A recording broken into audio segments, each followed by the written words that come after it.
Chris, you're the president of the Players Association, and here you are in another situation right now where you're being looked to for leadership. And again, there are no easy choices, except this time the opponent isn't racism, it's a worldwide pandemic. And the issues are literally life and death, the future fate of the league. How do you navigate all that? A lot of hard conversations that have to be made, a lot of hard decisions, but with the team around us, I think ultimately we'll get to where we want to. Obviously, we want to play. Oh man, we want to play. We want to play bad too, and I think that's a consensus for the guys around the league. We want it to be obviously as safe as possible, but the biggest thing is we miss the game. I mean, Chris, what you just said, one of the things I keep hearing from players is we want to come back. We feel good coming back when it's safe. But how do you define safe? That's really the question, right? There's no zero risk option until there's a vaccine. And if you're waiting for that, you're talking about having no NBA for 1 or 2 years. So for you, what is safe? What does that mean? Well, it sounds like we need to get you on one of these committees, Rach. You know what I mean? So you can figure out what needs to happen so we can get back to play. I don't have the answers. I don't have all the answers, but I know that people are working tirelessly trying to figure it out. Well, what are you hearing most from players in terms of a detail of how things would resume that they're concerned about? Are they concerned most about testing? Are they concerned most about risk of injury after having a long layoff? Are they concerned about the playoff structure being fair? I think it's a combination of a lot of things. But at the end of the day, right now, no one expected this or knew that this was coming. So what is normal now, right? So I think that's what we're trying to figure out is what it looks like. And until we find those answers and we can come up with an actual plan, like right now is just, it's basically sit and wait. Sort of the virus is in control. Well, you sat and watched up close the way Chris Paul and the players handled things in such a stressful situation.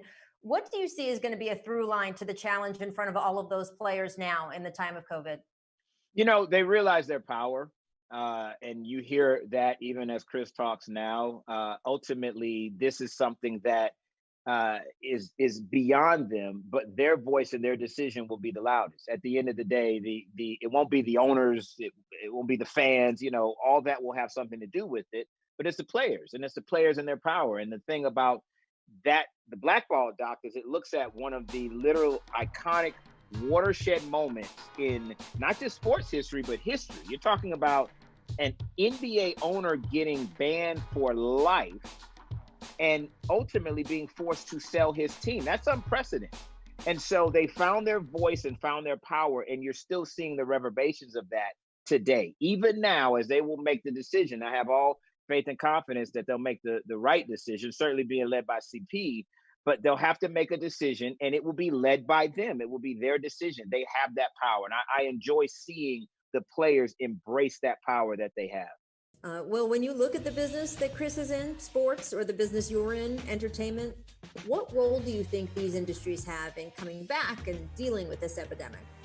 It can't be overstated how important athletics and entertainment are, because you call it a distraction, but it's so much more than a distraction. It really is a symbol of hope. That's what sports is in our time.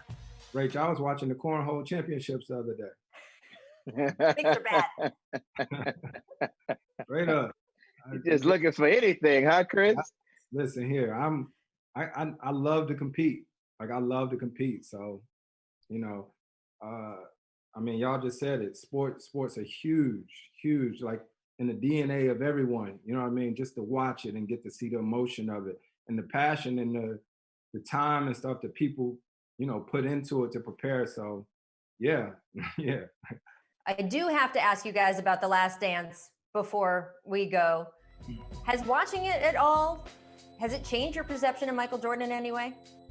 Yeah, for me, it's nothing like this, Doc, because I actually reached out to MJ to tell him like that these times back in like the 90s or whatnot, it's responsible for a lot of us and why we're in the NBA now.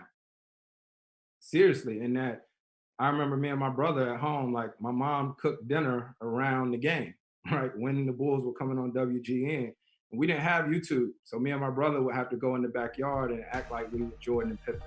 I mean, we knew MJ was MJ, but this right here, like when he says, I would never ask you to do something that I wouldn't do. gotta respect it. All right, last question. Are we going to have the rest of this NBA season? What's your gut? Yes or no? I hope so. I say What that. about you, Will?